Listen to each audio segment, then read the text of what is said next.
వచ్చింది మన రాష్ట్రంలో తెలంగాణ ప్రభుత్వం వచ్చింది ఒకే సంవత్సరంలో 14లో. ఆ వచ్చిన ప్రభుత్వం వాళ్ళు ఏం చేసిండ్రు, వాళ్ళు కూడా బాగా లోతుగా ఆలోచన చేసి దేశంలో ఉన్నటువంటి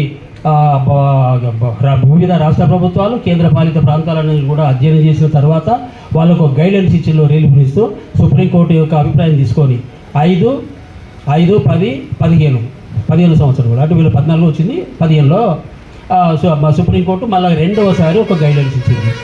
దాంట్లో కొంచెం రిలీఫ్ ఇస్తూ ఆ రిలీఫ్ ఇచ్చిన దాన్ని పురస్కరించుకొని కేంద్ర ప్రభుత్వం కూడా వీళ్ళకు ఒక గైడెన్స్ ఇచ్చింది.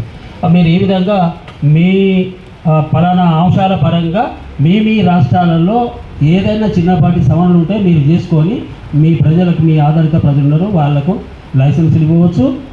మీకు ఎట్లా అనుకూలం అయితే మీరు అట్లా చేసుకుంటే దానికి ఆ రోజే వీళ్ళు ఎప్పుడైతే మనకు 55 జీవో వచ్చిందో ఆ 55 జీవోలోనే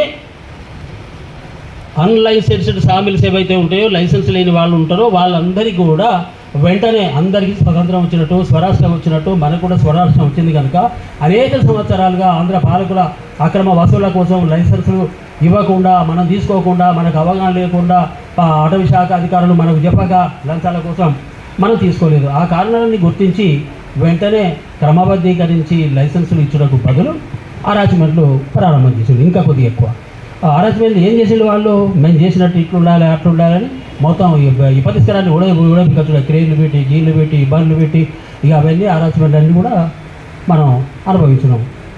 తెలంగాణ ప్రభుత్వం ఈ కలపాధారిత పారిశ్రామిక రంగాల వాళ్ళు తీసుకొచ్చుకుంటే ఏం జరిగింది, తెలంగాణ తెచ్చుకున్న తర్వాత తెలంగాణ తెచ్చుకున్న కలపాధారిత పారిశ్రామిక రంగాల వాళ్ళకు వచ్చిన లాభం ఏంటి అంటే ఉన్న వృత్తులన్నీ కూడా ఊడబిక్కించుకోవడానికి వీలు పడుతుంది.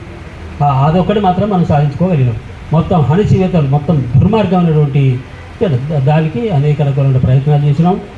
వివిధ కుల సంఘాలు ప్రవేశించి మమ్మల్ని చేయనీయకుండా వాళ్ళకు మూలాలు తెలియకుండా వాళ్ళు ఏం చేయాలో వాళ్ళకు ఈ కులవరటాలకు మా వాళ్ళకు అబ్బో కులవట తెల్లాలేస్తే ఈ పిల్ల ద్వారా ఉన్నాడు కదా తుపాకి రావడం వాడు ఏం చేసేది కులవృత్తులు అని ప్రకటన చేసేది. కులవృత్తులకు ఇది ఇస్తాం, కులవృత్తులకు అది ఇచ్చినాం, కులవృత్తుల వాళ్ళకు గొర్రెలు ఇచ్చినాం, కులవృత్తుల వాళ్ళకు బర్రెలు ఇచ్చినాం, కులవృత్తులకు చేపలు ఇచ్చినాం. ఇట్లాంటి వాళ్ళకు మా కులవృత్తులు అంటే మా వాళ్ళు నోరేసేది అబ్బో మనకు కూడా చాట ఏదో పడుతుంది అట్లా.